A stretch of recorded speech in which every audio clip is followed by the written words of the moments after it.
ज्योतिष पीठ के शंकराचार्य स्वामी अभिमुक्तेश्वरानंद को लेकर लगातार विवाद हो रहे हैं। उन पर हुए केस के बाद कई सवाल उठ रहे हैं।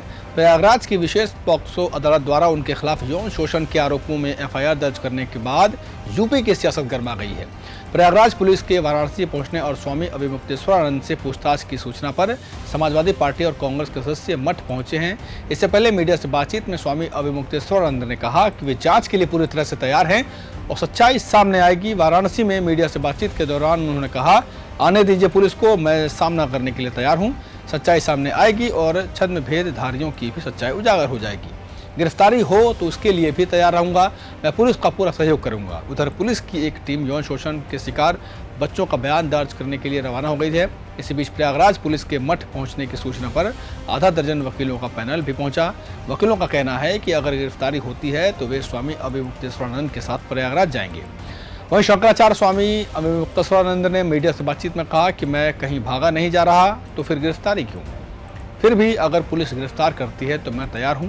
संबंधित बटुकों की मार्कशीट से पता चला है कि वो हरदोई के किसी विद्यालय के छात्र हैं। मेरे आश्रम में कभी वो बच्चे नहीं आए। वहीं अभिमुक्तेश्वरानंद ने इन आरोपों का खंडन करते हुए याचिकाकर्ता आशुतोष ब्रह्मचारी को अपराधी बताया। उन्होंने कहा कि आशुतोष ब्रह्मचारी के खिलाफ कई मुकदमे दर्ज हैं और उनकी क्रिमिनल हिस्ट्री है।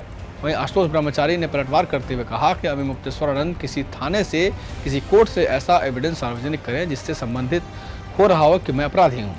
अभिमुक्तेश्वरानंद और उनके शिष्यों द्वारा मेरे खिलाफ 21 मुकदमों की फर्जी लिस्ट वायरल की गई है। इस पर मेरे द्वारा एफआईआर दर्ज कराई गई है। उन्होंने यूपी सरकार पर निशाना साधते हुए मुख्यमंत्री योगी आदित्यनाथ द्वारा किए गए कालनेमी वाले बयान का जिक्र किया है। शंकराचार्य ने कहा कि कालनेमी जो बैठा हुआ है वो चाहता है कि शंकराचार्य का अपमान हो। उसकी वह सच्चाई सामने आएगी। जो भी आएगा उसका स्वागत है। जांच हो रही है तो हम सहयोग करेंगे। पुलिस को मामले को निस्तारित करने में जितनी रुचि है उतनी ही हमारी भी है। शंकराचार्य ने रामायण का उदाहरण देते हुए कहा कि रावण ने लंका कांड में सन्यासी का भेष धारण करके वो आया था, लेकिन उसका पर्दाफाश हो गया।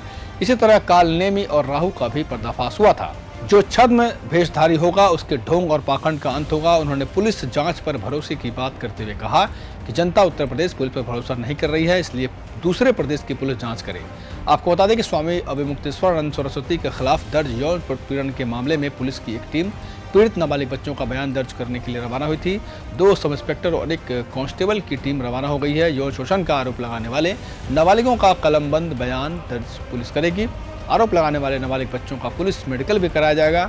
बच्चों के बयान के बाद पुलिस इस मामले में आरोपियों की बयान भी दर्ज करेगी। नमस्कार।